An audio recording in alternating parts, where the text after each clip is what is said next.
Hello, fierce ones, and welcome to our monthly conversation series, The Fierce, Fun, and Fantastic Women Among Us, happening here on the fourth Friday of every month.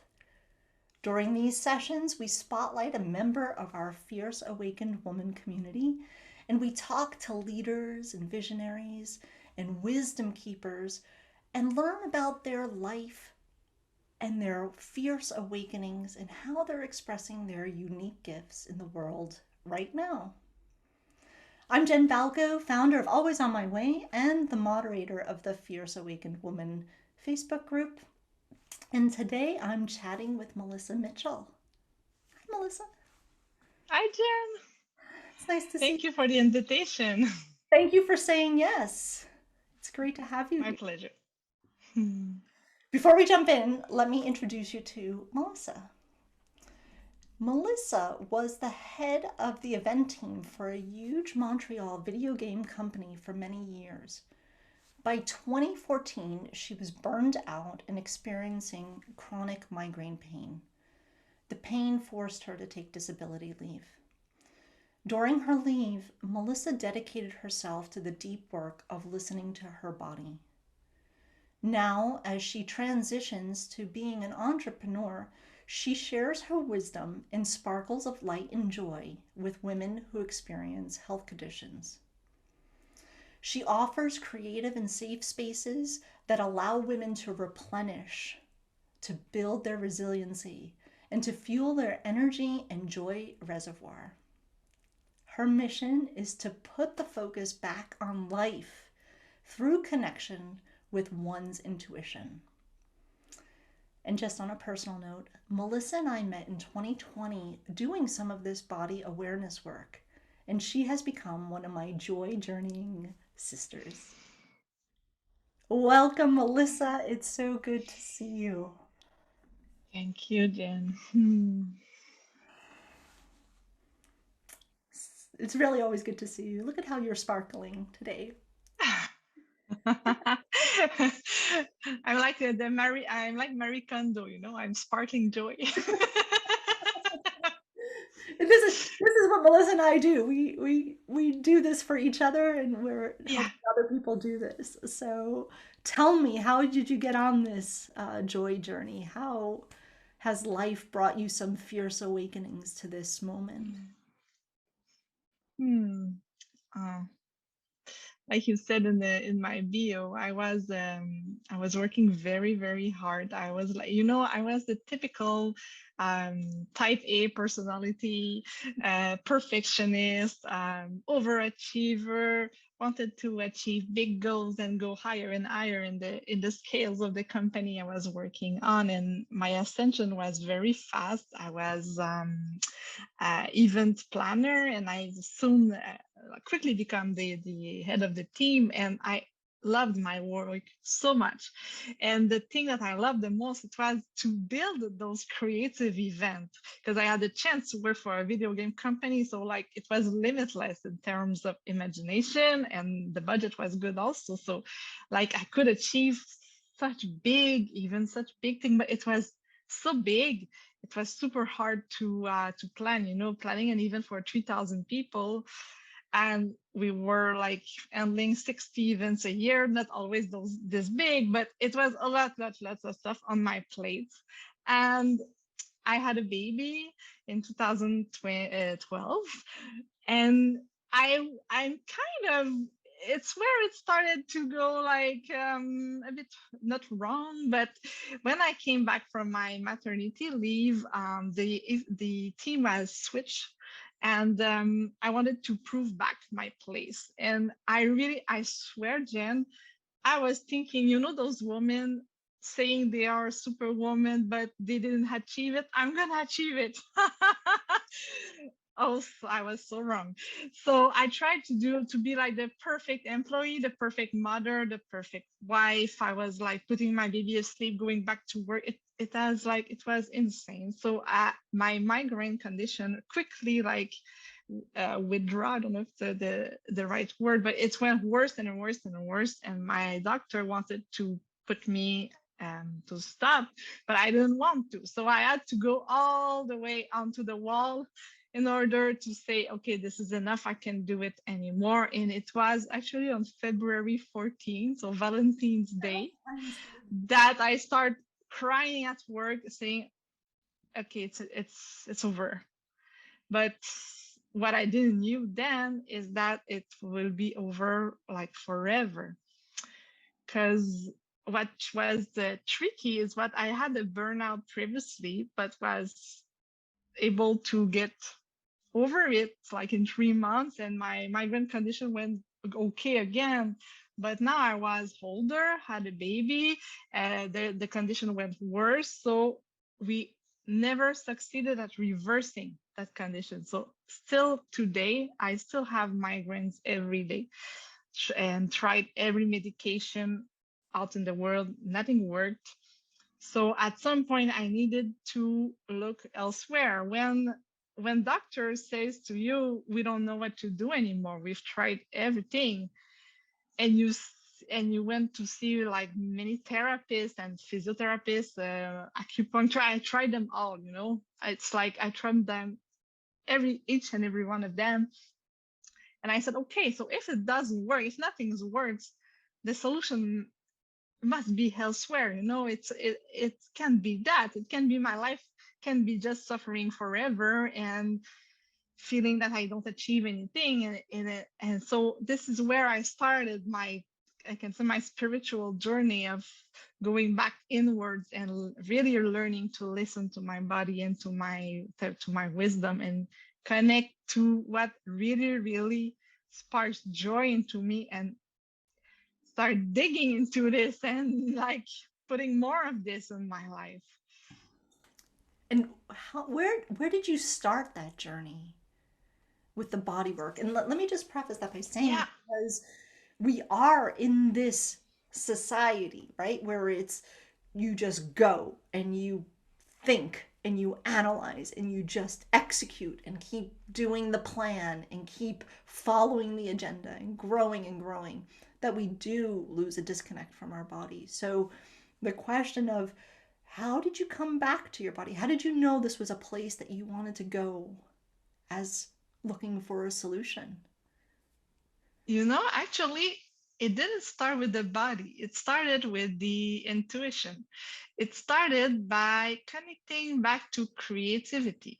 So I bought a hard journal where I was able to like just draw, like just to put everything that was good, bad, and everything in between in it. So this really started like a journey of, okay, when I'm creating like this, there's something happening. I'm able to transform like very hard emotion, like being angry or very, very sad and depressed, and to transform it into something like more freeing. So this is where it started. And when I started working with collage, with like, is it the word we say in English, collage? Yeah, Yes, I think so. collage. It's the Yeah. same. So when I started working with collage, and saw how much like it was, well, it was almost like my soul was telling me something through this. I had access to a part of me that is not the thinking part of me. When I create like this, it comes from somewhere else, and it comes from a place of wisdom. So it started like this. And there's a teacher here that I just like heard on Facebook one day said, "Buddy, what do you need?"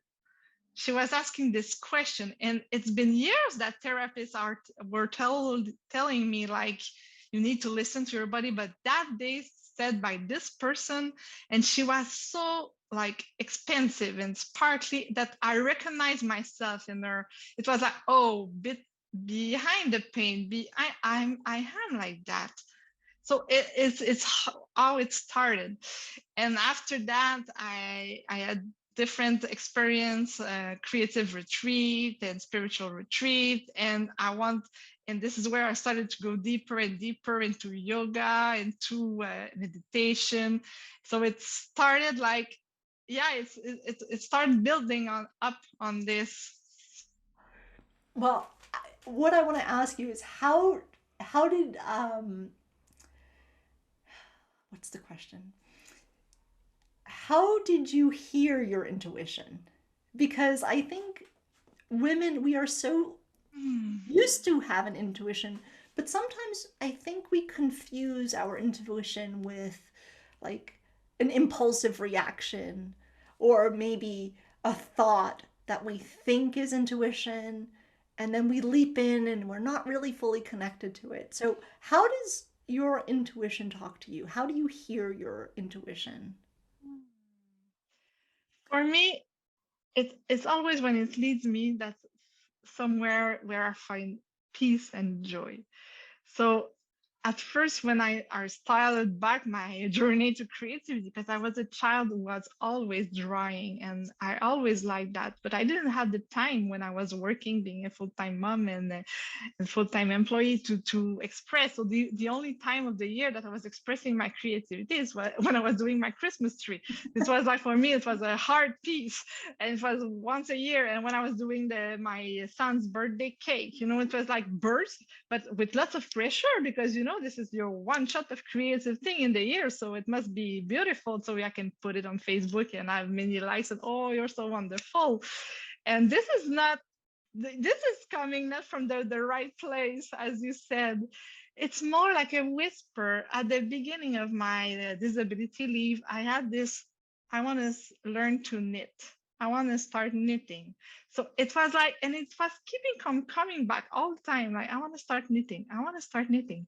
So I found a place, and it was super challenging because at first my brain was really, really tired. So the pain level was extreme at the beginning of my leave. But I found so much peace there because they were all grandmothers knitting, and I was like, I was feeling I was with lots of grandmother. It was so peaceful, and soon it was, oh, okay, I want to learn more. Okay, no, I'm not the people who can just try to do the knitting and for nothing, just to try to learn it. It doesn't work for me. I want to do a project. Okay, I want to do like slippers for my son, so can you accompany me in that? So it started like that, and I remarked that every time I follow that voice telling me I want to do that, it always lead me to the next place. It always lead me to, okay, this is I want to do. And when you listen to that whisper, it's really like nourish you. When you do what this voice is telling you to do, it really nourishes you because it's really coming from a place of deep, deep self-love and allowing you to express who you really are. So I'm grateful because without that disability leave and that chronic pain condition, I would never had a place in my house where I can like create like I have right now, like you see behind me. And yeah, and now it's like impossible for me to imagine not having that space. I need that space in my life. I need that space of connection with myself. Do you have a daily creativity routine?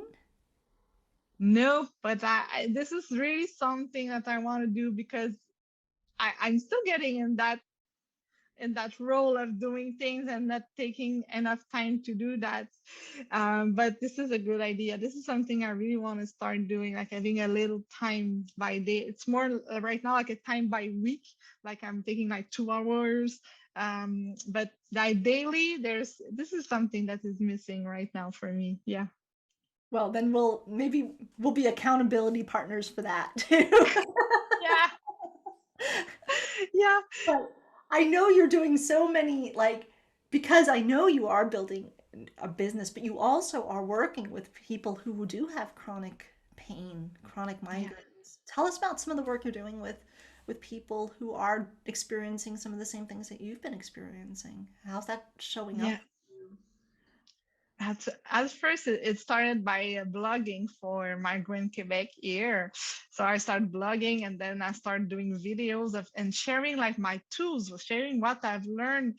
Like, okay, what is it? Like learning to do everything in a new way. I can't do like a word burst of 4 hours. After 1 hour, I need to rest. I need to meditate. I need to go take a walk. So you need to relearn everything and go at a slower pace. So at first it was really this that I was building.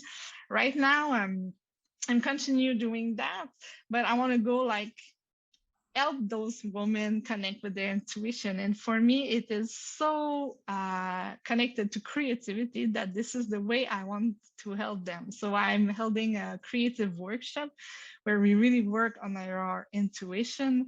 And the way I do that is that I explain the theme of the day, and then after we meditate a bit and I let them create. And I think the most beautiful part is the sharing parts at the end, the sharing circle, because when you saw, like when you see what you created and like you express it and you are telling what you receive from your creation, and there are so much aha moments for those women.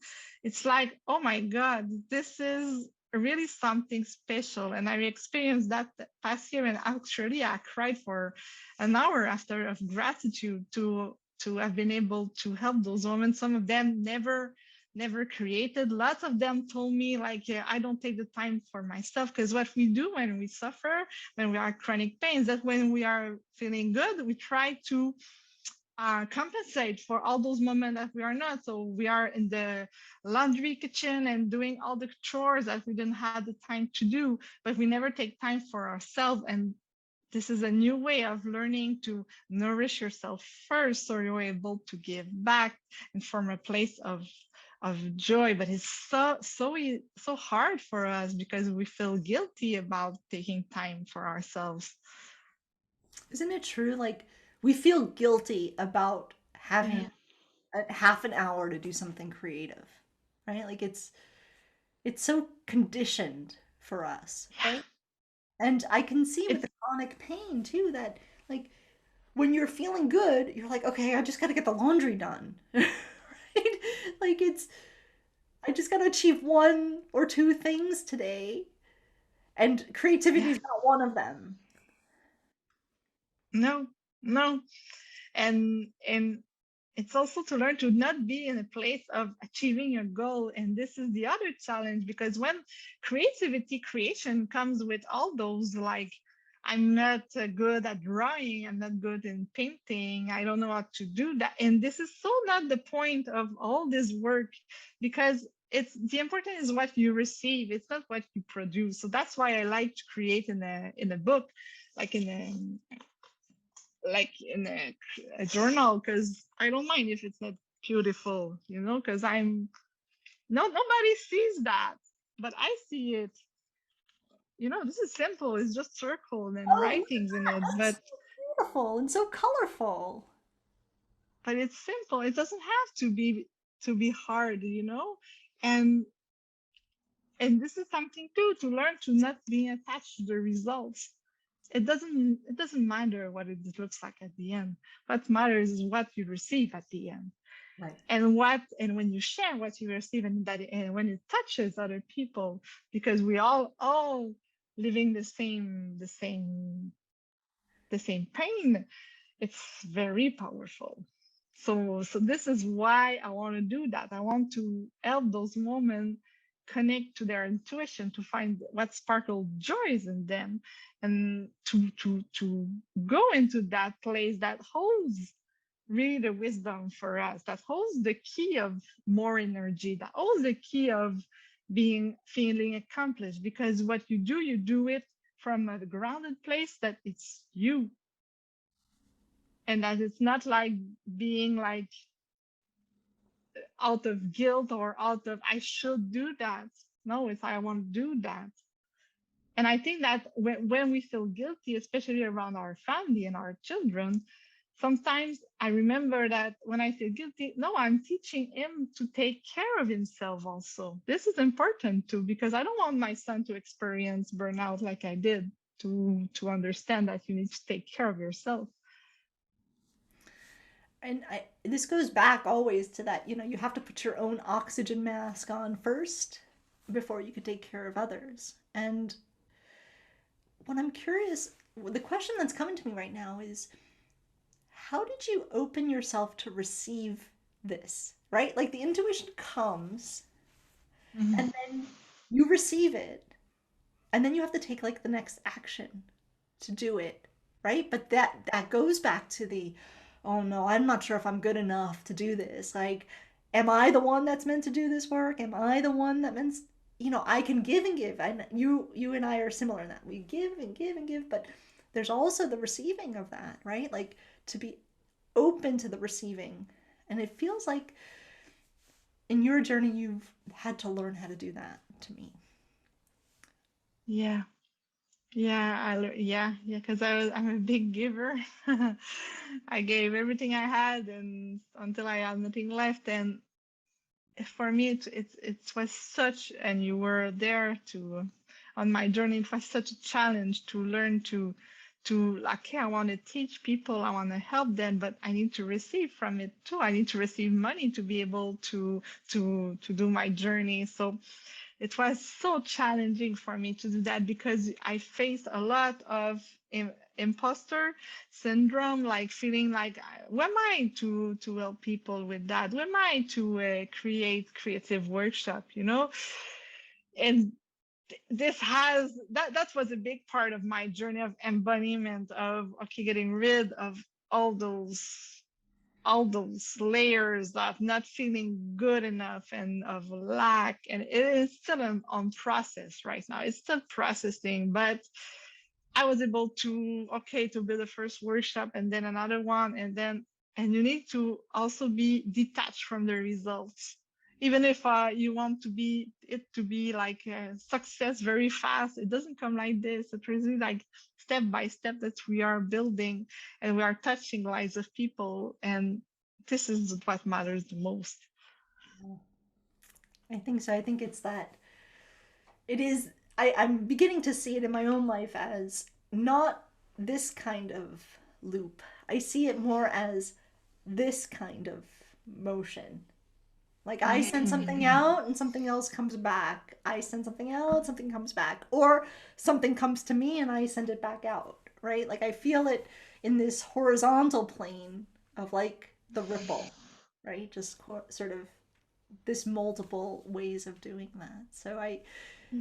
But again, it's just doing it from a place of joy, like from a place of intuitive, creative joy and awe. Yeah, and this is something important you are seeing, because past year I've done sharing circles for chronic migraine sufferers, and I was able to do it because I've done a lot of embodied working and yoga and meditation. So I was able to help those circles, but it was really, really deep. It's hard to hold space for people sharing very, very deep pain, physical, mental, and a lot of suffering. So at the end, I was exhausting. I was like, oh my God, I can't do like 4 of them a week. It's impossible for me because yes, I can do that, but this is not what nourishes me. When I do creative workshops, I, I, yes, I touch those people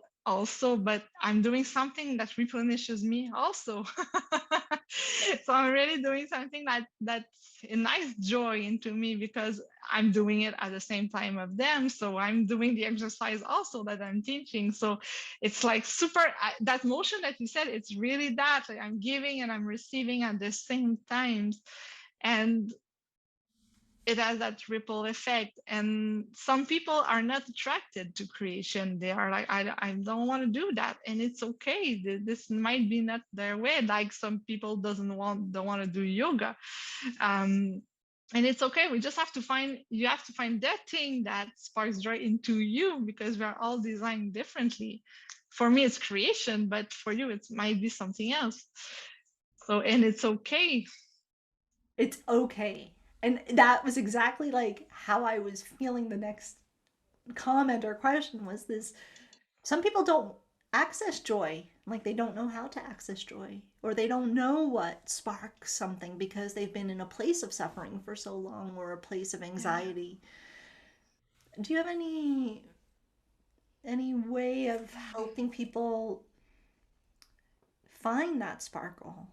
Like if they're listening right now, like if they're suffering and think, oh yeah, look at these happy people on screen all joyful, like that's not for me. Like, is there something you would share in your own experience with pain that Mm. might inspire somebody to say, well, let me just look for it? Let me go look for it. Hmm. I would say that it's hard for me to believe that we are here to suffer, you know.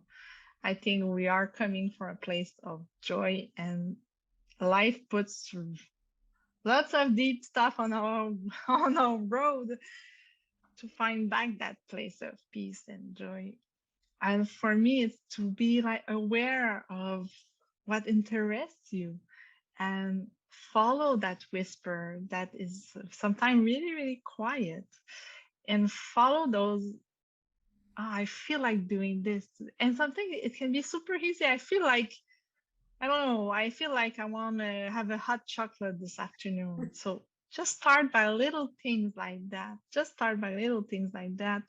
And it builds. It builds. And the more you listen to that voice, the more it's clearer, because it said, oh, okay, she listens to me, so I can speak louder.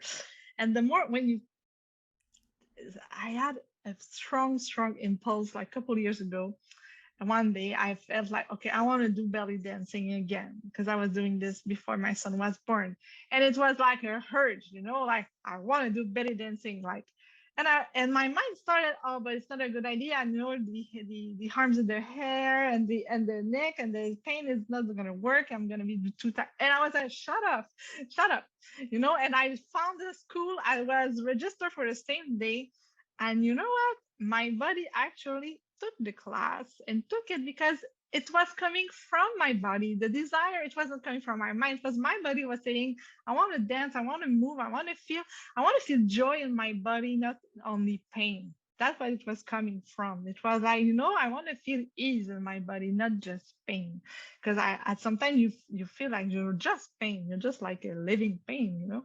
So, and I never stopped doing belly dance. Well, COVID made me stop, but I never stopped. Yeah, still. But and for people who are helping others, also sometimes it's discouraging, because you see the person in front of you.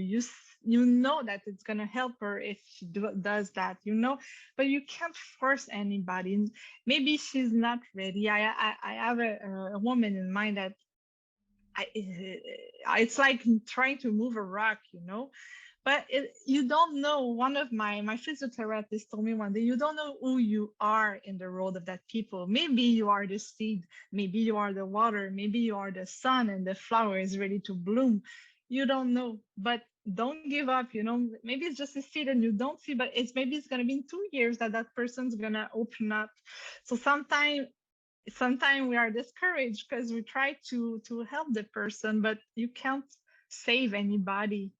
You just can't like throw a rope and say, took the rope, but my job is not to go in the water to save you, because I'm going to drown with you.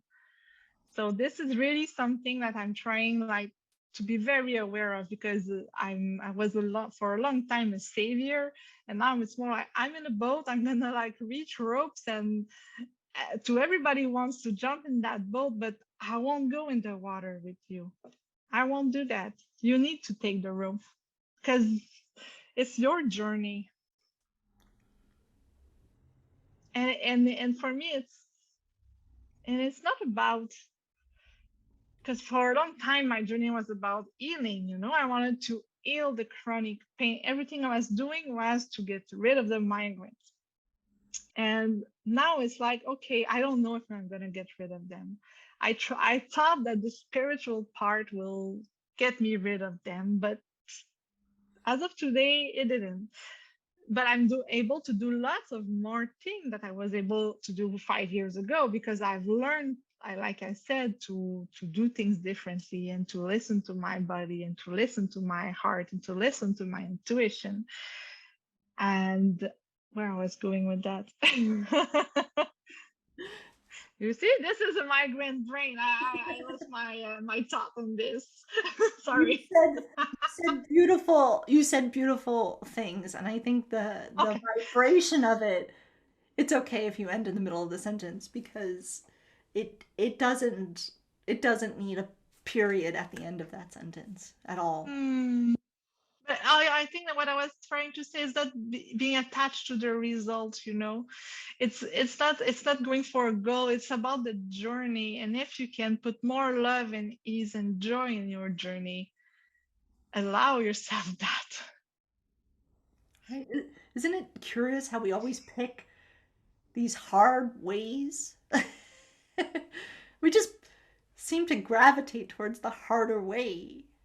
I do. I have certainly chosen harder ways, and I'm learning that yeah, that's not always intuitive or smart, not even intellectually smart. Like it's just hard. And yes, we can do hard things. Yes, of course. We have hard things to do. But this like let me just do it and see what comes from it is often enough. It's often just enough. It doesn't have to be more than that. Yeah. Hmm. Hmm. So, where can people find you right now? Right now, I have a Facebook page that is called Espace M par Mélissa Mitchell. I'm in Quebec, so I'm mostly French speaking. So for now, my offering are in French, but we don't know. I know that we plan on doing things together We in are. 2022 in English, of course. We are. I wish I could do them in French, but not yet. But that is true. Melissa and I have with another one of our colleagues, we have something coming up in January Yeah. with Leia as well. I think that's going to be really fun. And I'm sure we're going to have more things going on together in the coming years. Well, the coming year and years, I hope. Yeah, So, totally, totally. And this is like now we are ending the year, and it's like for the next year, I just wish that people just try to follow that voice and follow that little whispering, yeah, and just we'll take spark. it. And sometimes it can be super easy, just as easy as I'm doing lots of collage and I have like animals in this, but I don't really know about. I know there's an old medicine of shamanic word and totem animals that I don't really know, but sometimes I'm just curious. Okay, why do I have flamingos on all my summer collage has flamingos on them? So I want to look for on Google, okay, flamingo, totem animal, and it's just by curiosity to start playing again like a child. Oh, I'm curious to see where does it lead if I follow that? What does it tell it? What does it tell about me if I follow that intuition of trying to understand why I put that animal? It's not. And it's no big deal, it's just to have fun, to learn to play more in our daily lives. To play Because more I think, yeah, to play more, because we no matter. yeah, no matter what. Like just Yeah. 5 minutes of play. And I've kind of put it in my mind recently as like the wonder of wandering, right? Just letting yourself wander a bit. Like okay, if you're curious, like okay, but maybe you're not even curious. Maybe you're just like, grab your oracle cards and just pull one and pull the next one and then just look at the images, right? Like it's just allowing yourself to be in a space of wonder so that you can wander and just get a little bit lost in your own sort of imagination a bit. um Yeah. yeah, this Mm. is the I know these words bounce off you and resonate on, like I say bounce to you and probably stick to you because I know that's what you're doing Yeah. as well. Yeah. So, any parting words of wisdom to help people have a fierce awakening that involves their intuition? I would say just to make space. That's why I called my place espace. It's space in French. Just make space. Make space for yourself. Make space for make space in your house also. Make space like very Marie Kondo way. Does it spark joy into me? That thing? No, okay, get rid of it. Make physical space, mental space to allow yourself to be you, to allow space to be more of you into you. Yeah. And that is wisdom. Just making space, right? Little nuggets of joy right there. Yeah. Thank you, Mélissa. Thank you so much. Thank you very much. And with that, we'll see you next time.